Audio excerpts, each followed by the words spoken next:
Hey friends, if you encounter the extended attributes or inconsistent error in Windows 11, then please watch this video. I will guide you through the resolutions. The first solution is to perform a system restore. Search for recovery in the Windows search bar and go to recovery. Go to open system restore.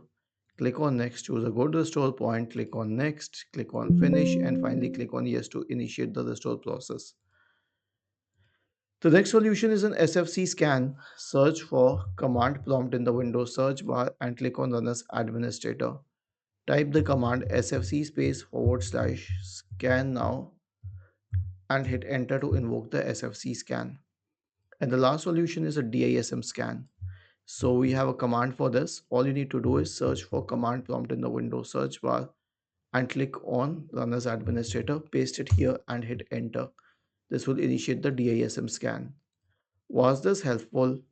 If yes, then please subscribe to the channel. If not, then let us know in the comment section of the video on how we could help you further. Thank you for watching this video and have a nice day.